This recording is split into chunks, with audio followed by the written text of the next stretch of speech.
Good morning. What a mess. So,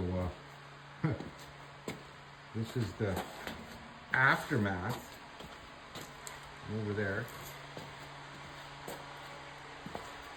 Just everything airborne. This is from grinding like piles of steel and everything.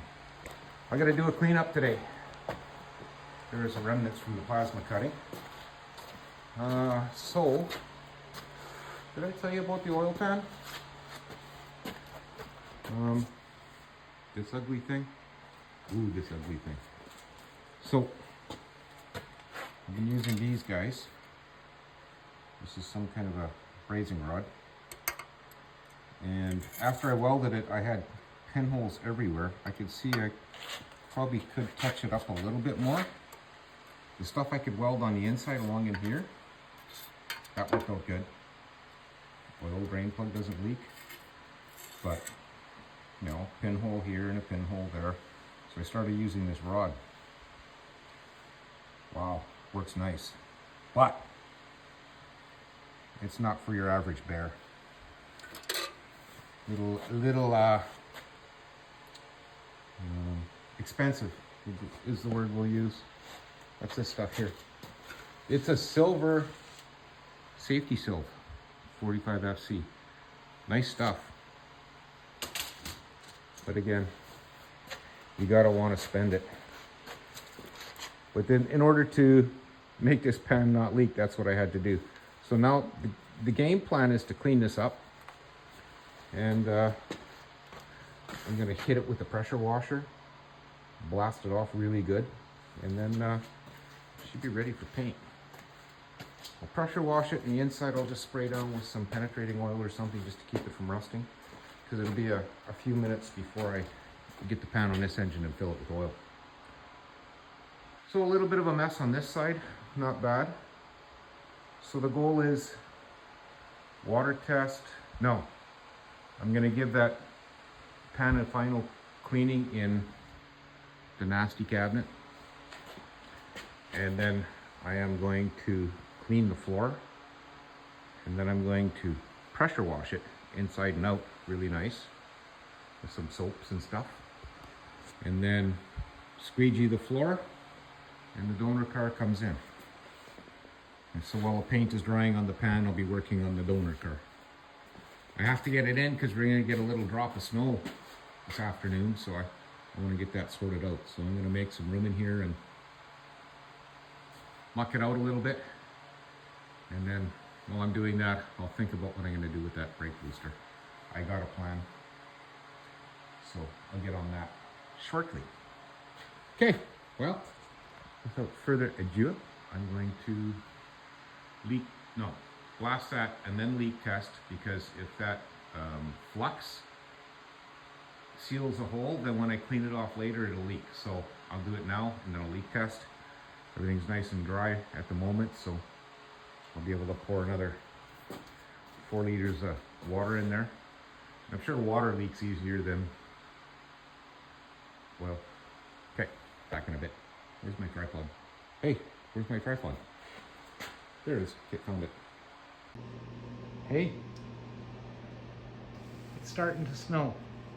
So I timed that relatively close. Wireless control winch worked good. Pan looks much worse in person. So modified, painted-ish.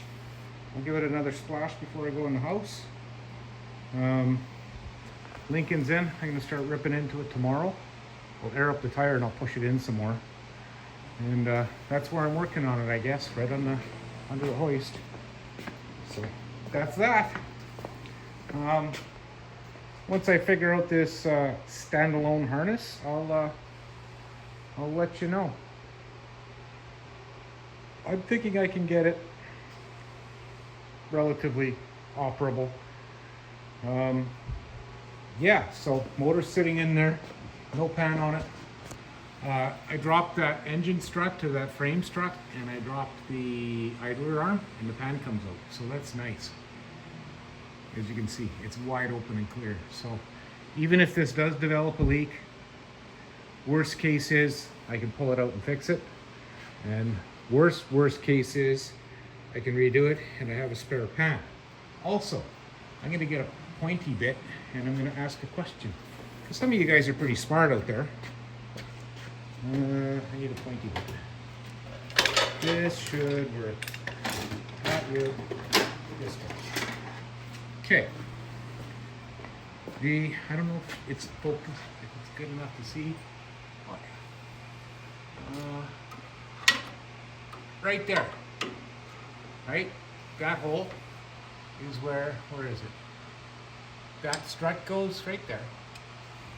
What if I was to, if I had to change the pan again, what if I was to mimic this in this drill hole here? So I'd be moving it ahead about 5 inches. It would still have the same effect, and it puts the one arm right out of the way. And I have ways. I can get a plug welded, I can get a nut welded in there, no problem.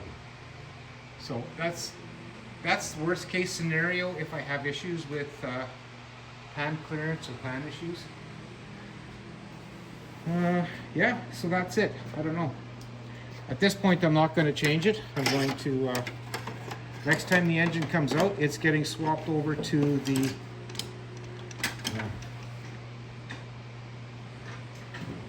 potentially known good 4.6. And then we'll take it from there. So I'm hoping not too long I'm going to have this baby firing. I got to do the exhaust thing. That's not a big deal once I get it figured. I just got to shorten that, figure out where to put the flange, which is, I think, laying around here somewhere, or in the car, or I don't know. I'll find it. Anyway, on that note, I'd like to thank you both for watching, and this will be dry by morning, and I can give her again on it. Have a great day.